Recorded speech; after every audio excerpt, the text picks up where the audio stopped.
क्या आप कभी लोगों के बीच रहकर भी अंदर से अकेला महसूस करते हैं? क्या भरोसा करना मुश्किल हो गया है? क्या माफ करना भारी लगता है? क्या हो अगर मैं कहूँ ये सिर्फ भावनात्मक नहीं, ये ऊर्जात्मक है। योग विज्ञान के अनुसार आपका हृदय सिर्फ एक अंग नहीं है, यह आपके शरीर का सबसे शक्तिशाली ऊर्जा केंद्र है। योग में इसे अनाहत चक्र कहते हैं। यह वह सेतु है जहां आपकी भौतिक शक्ति आपकी आध्यात्मिक चेतना से मिलती है। और आज हम सीखेंगे कि कैसे इस हृदय केंद्र की रुकावटों को हटाया जाए ताकि प्रेम, शांति और करुणा फिर से बहने लगे। अनाहत का अर्थ है एक ऐसी ध्वनि जो बिना टकराए जन्म लेती है। इसका रंग हरा है, इसका तत्व वायु है। जैसे हवा हर जगह है और जीवन देती है, वैसे ही जागृत हृदय आपको पूरी सृष्टि से जोड़ देता है। यह चक्कर आपके फेफड़े, हृदय, सांसें और अपनी भावनाओं को नियंत्रित करता है। जब आप तनाव में होते हैं, आपकी सांस छोटी हो जाती है और हृदय के अंदर सिकुड़ जाता है। इसकी हीलिंग के लिए बहुत सारी विधियां हैं। सबसे पहली विधि है गहरी श्वास। यह दिल को खोलने की सबसे सरल चाबी है। गहरी सांस लेना सिर्फ ऑक्सीजन लेना नहीं है, यह प्राण ऊर्जा को जगाना है। जब आप गहरी सांस लेते हैं, मन शांत होता है, दिल हल्का होता है और तनाव पिघलता है और भावनाएं साफ होती हैं। इसको करने की विधि है सीधे बैठिए, कंधे ढीले छोड़ दीजिए, 4 सेकंड में सांस अंदर लें, 2 सेकंड रोकें, 6 सेकंड में धीरे धीरे बाहर छोड़ें। सांस लेते समय सोचें मैं शांति अंदर ले रहा हूँ। सांस छोड़ते समय सोचें मैं डर बाहर छोड़ रहा हूँ। सिर्फ 3 मिनट और ऊर्जा बदलने लगेगी। इस चक्कर को जागृत करने की दूसरी विधि है योगासन। इसमें हम उन योगासनों पर ध्यान देते हैं जो हृदय को खोलते हैं। जब हम झुककर बैठते हैं तो छाती सिकुड़ती है और इसी के साथ आत्मविश्वास भी। छाती खोलने वाले आसन हमारे डर को मुक्त करते हैं, सांस को गहरा करते हैं और दिल को हल्का करते हैं। इनमें पहला आसन है कैमल पोज। यह आसन हमारी रीढ़ की हड्डी को पीछे की ओर झुकाकर छाती को पूरी तरह से फैलाने के लिए सबसे उत्तम आसन है। इसको करने की विधि है घुटनों के बल बैठ जाएं, धीरे धीरे पीछे झुकें और अपने हाथों से अपनी एड़ियों को पकड़ें। गर्दन को पीछे की ओर ढीला छोड़ दें और छाती को आकाश की ओर ऊपर उठाएं। इसको करने का आध्यात्मिक लाभ है, इससे आपके हृदय केंद्र में दबे हुए भय और असुरक्षा मुक्त होती है। यह व्यक्ति को बदलाव और प्रेम के प्रति अधिक गहनशील बनाता है। शारीरिक रूप से भी इस आसन को करने के प्रभाव हैं। यह फेफड़ों को फैलाता है और श्वसन संबंधी समस्याओं में सुधार करता है। हृदय खोलने का दूसरा आसन है कोबरा पोज। यह एक ऐसा आसन है जो आपके हृदय को धीरे धीरे खोलने में मदद करता है।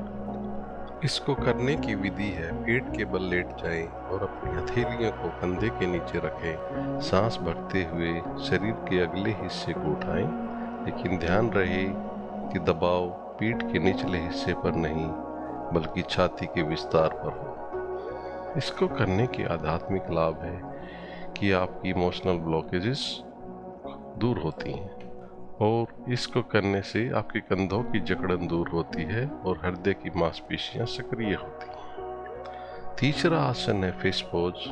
यह हृदय का आसन भी कहा जाता है क्योंकि यह विशेष रूप से अनाहत चक्र को केंद्रित करता है। इसको करने की विधि है पीठ के बल लेट जाएं, अपने हाथों को कूल्हों के नीचे रखें और कोहनियों के सहारे अपनी पीठ को ऊपर उठाएं।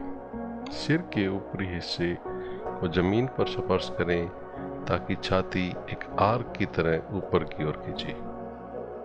इस आसन को करने का आध्यात्मिक लाभ है सेल्फ लव। यह आसन आत्म प्रेम और करुणा का भाव जगाता है। यह संकोच और अकेलेपन की भावनाओं को दूर करने में सहायक है। शारीरिक प्रभाव, यह गर्दन और छाती की गहरी मांसपेशियों को स्ट्रेच करता है और गहरी सांस लेने में मदद करता है। इन आसनों का अभ्यास करते हुए हमें कुछ बातों का विशेष ध्यान रखना होता है। पहला है जैसे सांसों की तालमेल। जब भी आप पीछे झुकें तो गहरी सांस अंदर भरें। यह आपके चक्कर को ऊर्जा से भर देता है। दूसरा है दृष्टि और ध्यान। अभ्यास के दौरान अपना पूरा ध्यान छाती के केंद्र में रखें और वह हरे रंग के प्रकाश की कल्पना करें। योग का अर्थ है सहजता। अपने शरीर के साथ जबरदस्ती ना करें। अपने शरीर की सीमाओं का सम्मान दें और धीरे धीरे लचीलापन बढ़ाएं। इस चक्कर को जागृत करने की तीसरी विधि है इसका बीज मंत्र।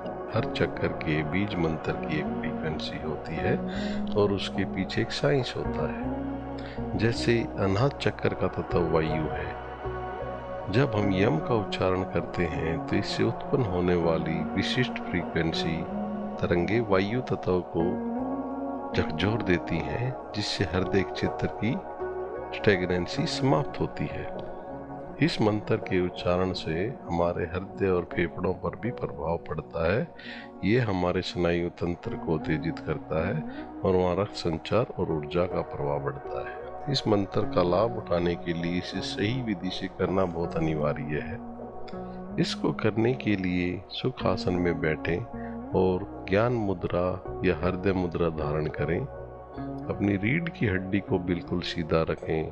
अपनी आंखें बंद करें और अपना पूरा ध्यान छाती के मध्य हृदय क्षेत्र पर लगाएं और वहाँ 12 पंखुड़ियों वाले एक हरे रंग के कमल की कल्पना करें।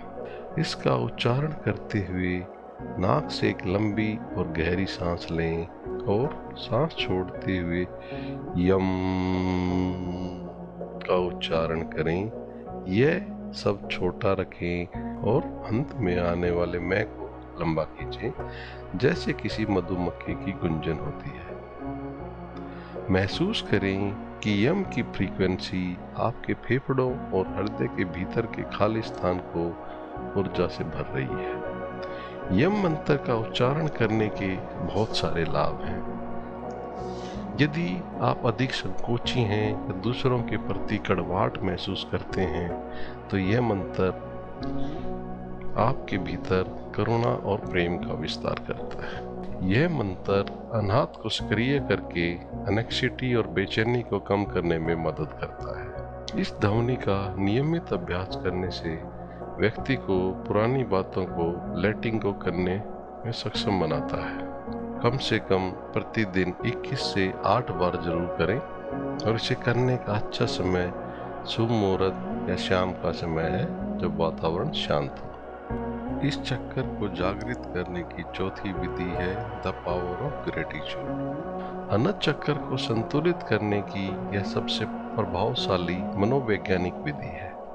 पावर ऑफ ग्रेटिट्यूड का मतलब है कि जो हमारे पास है उसके प्रति आभार व्यक्त करें। कृतज्ञता की भावना ब्रह्मांड की सबसे ऊंची फ्रीक्वेंसी में से एक मानी जाती है, जो अनाहत चक्कर के अवरोधों को तुरंत कम करने में मदद करती है। इसको करने की विधि है प्रतिदिन रात को सोने से पहले 3 से 5 बातों को लिखें जिनके लिए आप आभारी हैं।